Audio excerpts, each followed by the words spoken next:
Chapter 6. How Riches Come to You. When I say that you do not have to drive sharp bargains, I do not mean that you do not have to drive any bargains at all, or that you are above the necessity for having any dealings with your fellow men. I mean that you will not need to deal with them unfairly. You do not have to get something for nothing, but can give to every man more than you take from him. You cannot give every man more in cash market value than you take from him, but you can give him more in use value than the cash value of the thing you take from him. The paper, ink, and other material in this book may not be worth the money you pay for it, but if the ideas suggested in it bring you thousands of dollars, you have not been wronged by those who sold it to you. They have given you a great use value for a small cash value. Let us suppose that I own a picture by one of the greatest artists, which, in any civilized community, is worth thousands of dollars. I take it to Baffin Bay, and by salesmanship induce an Eskimo to give a bundle of furs worth 500 for it. I have really wronged him, for he has no use for the picture. It has no use value to him. It will not add to his life. But suppose I give him a gun, worth $50 for his furs. Then he has made a good bargain. He has use for the gun. It will get him many more furs and much food. It will add to his life in every day. It will make him rich. When you rise from the competitive to the creative plane, you can scan your business transactions very strictly, and if you are selling any man anything which does not add more to his life than the thing he gives you in exchange, you can afford to stop it. You do not have to beat anybody in business, and if you are in a business which does beat people, get out of it at once. Give every man more in use value than you take from him in cash value. Then you are adding to the life of the world by every business transaction. If you have people working for you, you must take from them more cash value than you pay them in wages. But you can so organize your business that it will be filled with the principle of advancement, and so that each employee who wishes to do so may advance a little every day. You can make your business do for your employees what this book is doing for you. You can so conduct your business that it will be a sort of ladder, by which every employee who will take the trouble may climb to riches himself, and given the opportunity, if he will not do so, it is not your fault. And finally, because you are to cause the creation of your riches from formless substance which permeates all your environment, it does not follow that they are to take shape from the atmosphere and come into being before your eyes. If you want a sewing machine, for instance, I do not mean to tell you that you are to impress the thought of a sewing machine on thinking substance until the machine is formed without hands, in the room where you sit or elsewhere. But if you want a sewing machine, hold the mental image of it with the most positive certainty that it is being made, or is on its way to you. After once forming the thought, have the most absolute and unquestioning faith that a sewing machine is coming. Never think of it or speak of it in any other way than as being sure to arrive. Claim it as already yours. It will be brought to you by the power of the Supreme Intelligence acting upon the minds of men. If you live in Maine, it may be that a man will be brought from Texas or Japan to engage in some transaction which will result in your getting what you want. If so, the whole matter will be as much to that man's advantage as it is to yours. Do not forget for a moment that the thinking substance is through all, in all, communicating with all, and can influence all.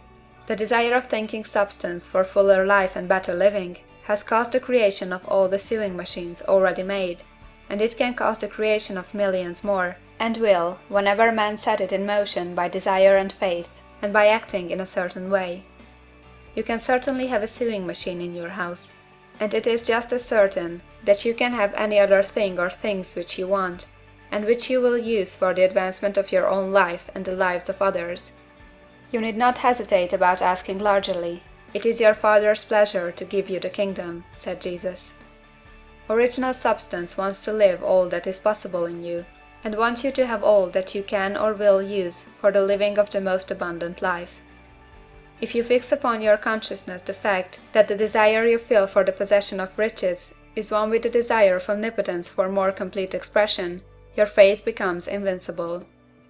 Once I saw a little boy sitting at a piano and vainly trying to bring harmony out of the keys, and I saw that he was grieved and provoked by his inability to play real music. I asked him the cause of this vexation, and he answered, "I can feel the music in me, but I can make my hands go right. The music in him was the urge of original substance, containing all the possibilities of all life. All that there is of music was seeking expression through the child. God, the one substance, is trying to live and do and enjoy things through humanity. He is saying, I want hands to build wonderful structures, to play divine harmonies, to paint glorious pictures. I want feet to run my errands, eyes to see my beauties, tongues to tell mighty truths, and to sing marvelous songs, and so on. All that there is of possibility is seeking expression through man. God wants those who can play music to have pianos and every other instrument, and to have the means to cultivate their talents to the fullest extent. He wants those who can appreciate beauty to be able to surround themselves with beautiful things. He wants those who can discern the truth to have every opportunity to travel and observe. He wants those who can appreciate dress to be beautifully clothed, and those who can appreciate good food to be luxuriously fed. He wants all these things because it is himself that enjoys and appreciates them. It is God who wants to play, and sing, and enjoy beauty, and proclaim truth, and wear fine clothes, and eat good foods.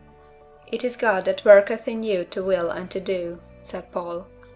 The desire you feel for riches is the infinite seeking to express himself in you, as he sought to find expression in the little boy at the piano.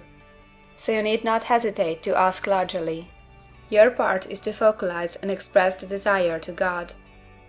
This is a difficult point with most people.